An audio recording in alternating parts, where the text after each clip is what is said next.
hay una campaña, el debate político gira en torno a lo cortas que quedan las reformas electorales para mejorar la representación democrática y controlar el ingreso de los dineros ilícitos. Muchos advierten que el origen de la corrupción radica en el artículo 96, numeral 2 del Código de la Democracia, que prohíbe a una persona candidatizarse a cualquier cargo de elección, solamente si ha recibido una sentencia condenatoria ejecutoriada por los delitos de peculado, enriquecimiento ilícito, concusión, cohecho, tráfico de influencias y testaferrismo, lavado de activos, asociación ilícita y delincuencia organizada, relacionadas con actos de corrupción. No se añade el narcotráfico. Aquí se abre el debate, pues este precepto, por un lado, blinda al político de la persecución judicial, pero también puede ser una puerta abierta para la impunidad, pues además las candidaturas inscritas son irrenunciables. Los postulantes no pueden ser privados de su libertad ni procesados judicialmente. Y desde que un candidato gana su elección, ya tiene fuero de corte. Todos estos preceptos, como es lógico, replican el espíritu de la Constitución de Montecristi. Por lo tanto, se pudieron haber zanjado en una consulta popular como la que está en curso. Pero para equilibrar estas desventajas, cabe revisar la reforma al Código de la Democracia del 2020, donde se dispone al CNE implementar el sistema contable del financiamiento a la política, que tendrá acceso público, y que los recursos de las campañas electorales que ahí se examinan deben estar cruzados por el SRI, la Unidad de Análisis Financiero, la Contraloría o la Fiscalía. Por lo que podríamos concluir que la solución a todos estos problemas pasan más bien por la voluntad de las instituciones. Seguimos con el debate. Bien, ingeniero Pito, usted en el bloque anterior me decía que hay muchos vacíos en las reformas electorales. Uno viendo en conjunto la reforma electoral de 2020 dice, bueno, sí hay algunas cosas que se pueden hacer. Como por ejemplo, usted ya mencionaba anteriormente este sistema de control financiero. Pero ¿en qué más están ustedes limitados? El Código de la Democracia establece que los responsables económicos de las organizaciones políticas tienen que reportarnos información de sus aportes que han sido recibidos y sus gastos en campaña electoral, de tal manera que cada 15 días nosotros podemos subirla a la página web para que todos los ciudadanos puedan estar enterados. Pero no establece una sanción a las organizaciones políticas y a los responsables económicos si no entregan la información. De tal manera de que en algún momento dado simplemente es una declaración de una obligación, pero si no hay la sanción, nosotros no podemos crear un expediente para ir al Tribunal Contencioso Electoral, que al final del día es el que sanciona las infracciones electorales, para que establezca la sanción. Y por otro lado, ¿qué le parece a usted la vigencia de este artículo 96, numeral 2, que dice que solo quienes tengan sentencia condenatoria y ejecutoriada no pueden ser candidatos? Es decir, no se abre demasiado el abanico como para que cualquier persona con líos judiciales busque en la política la impunidad.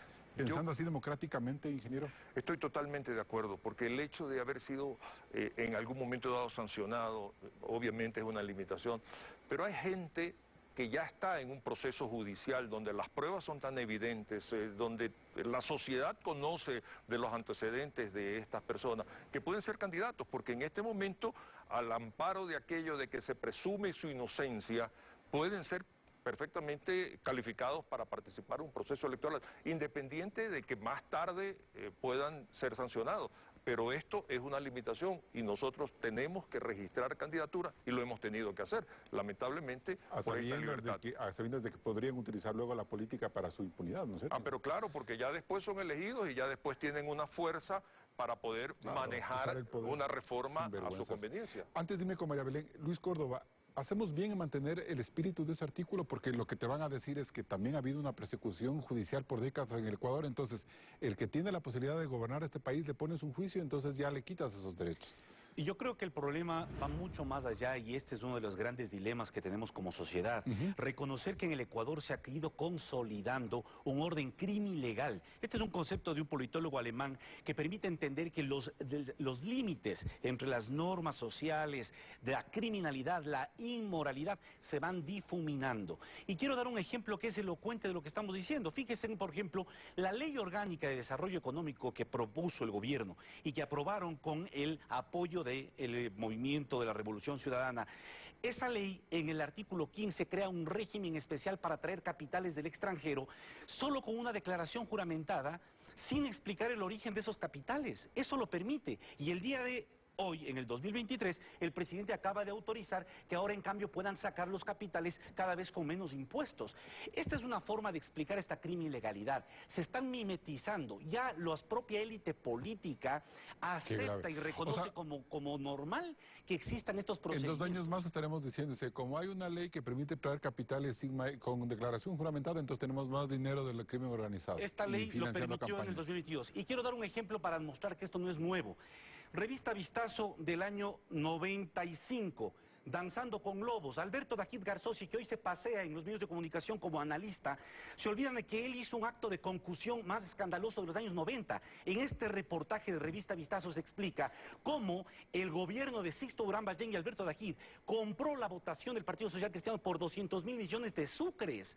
¿Qué pasó? Salió corriendo, huyó del país 15 años y después el presidente Rafael Correa pidió que le den la amnistía y él regresó otra vez campante y sonante y ahora está limpio e impoluto de culpa. ¿Qué demuestra este ejemplo?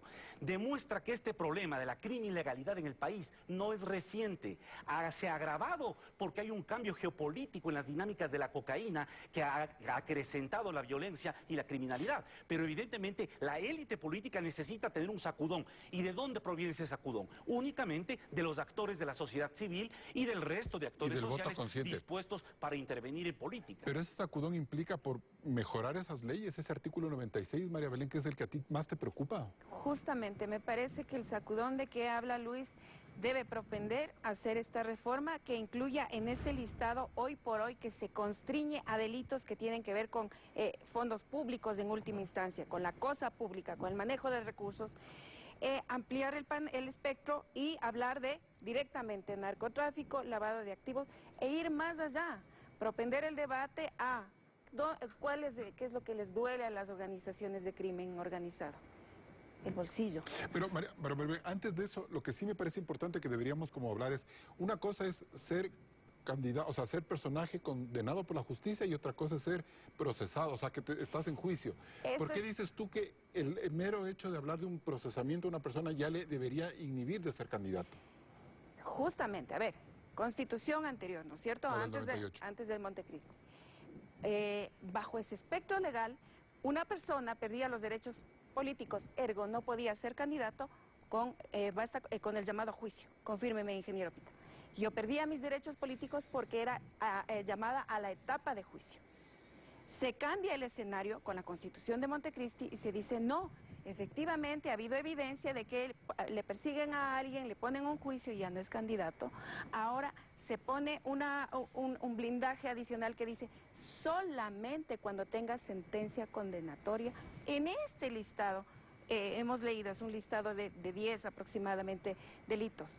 En ellos no se habla de lo que son violencias sexuales, no se habla de narcotráfico, no se habla de lavado, es decir, el listado se quedó muy corto. O sea, ese listado debería ser sancionatorio,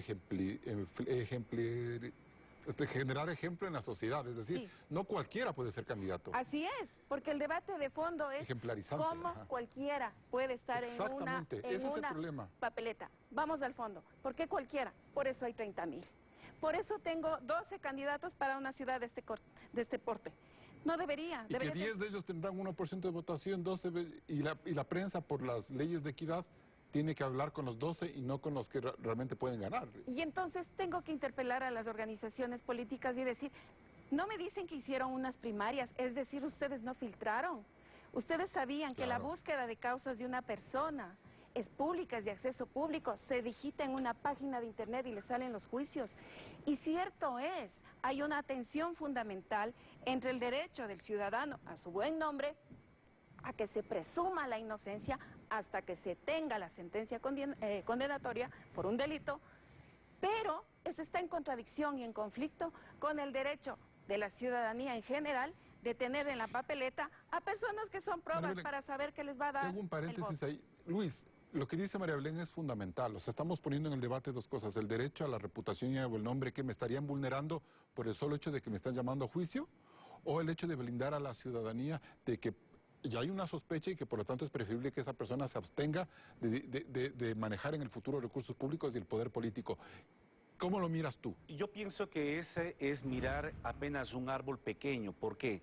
porque los procedimientos que utiliza tanto el crimen organizado como incluso el gran capital empresarial para poder viabilizar sus intereses a través de los gobiernos seccionales, no es poniéndole de candidato a un sentenciado, más bien ellos se valen de gente que no ha sido sentenciada. Pero ya hay caudillos, ¿no? Y hay muchos caudillos que... Pero la lógica representan viene por ahí. a mafias, ¿no? Entonces el tema me parece central, no tiene que ver solo con el control sobre los candidatos, que es importante, eso requiere además reconstituir estructuras de partidos más sólidas que no existían, pero me parece que lo más sensible es en el financiamiento de la política en general. Claro. Ejemplo número 1. Pero eso es mucho más macro. Y solo te doy un ejemplo, Carlos, que es fundamental que la ciudadanía mire. El Código de Democracia solo controla los recursos de campaña que se hacen a través de los medios convencionales. ¿Y qué pasa con las redes sociales? Que es el gran boquete en donde se filtra todos estos financiamientos ilícitos o no vigilados. Perfecto. María Belén, ¿algo más para tal vez cerrar con el ingeniero Pito 30 segundos? Sí, justamente creemos que debe haber una reforma, un debate ciudadano en este sentido de propender a la reforma para que haya personas probas en las papeletas. Ingeniero, y eso debería empezar por reformar la Constitución. Pero claro. ¿Se pudo haber hecho en esta consulta popular? ¿Hay una oportunidad perdida, ingeniero? Bueno, creo que sí, pero sin embargo creo que también es cierto que hubieron limitaciones que tenía el gobierno nacional para lograr llevar adelante un proyecto de esta naturaleza. Pero sí es necesario reforma integral del Código de la Democracia, pero ir cogido de la mano también de reformas al Código de Penal y a todas estas leyes al respecto. Pero nos estamos olvidando de algo. Brevemente, para hablar de eso. Al final, quien vota es el ciudadano. Y es el que podemos tener toda una cantidad de prohibiciones para hacer candidaturas, de determinaciones y definiciones exactas, pero es el ciudadano el que debe estar informado en relación a los riesgos que está corriendo en cuanto a emitir su voto en favor de gente que no tiene los méritos suficientes para optar por una candidatura. Y entonces debemos trabajar muchísimo en la formación y en la responsabilidad del ciudadano en actuar en el momento de votar, escogiendo a las personas que en realidad van a cumplir con un trabajo eficiente. Nos vamos a un siguiente corte comercial. También estamos en vivo en Ecuavisa.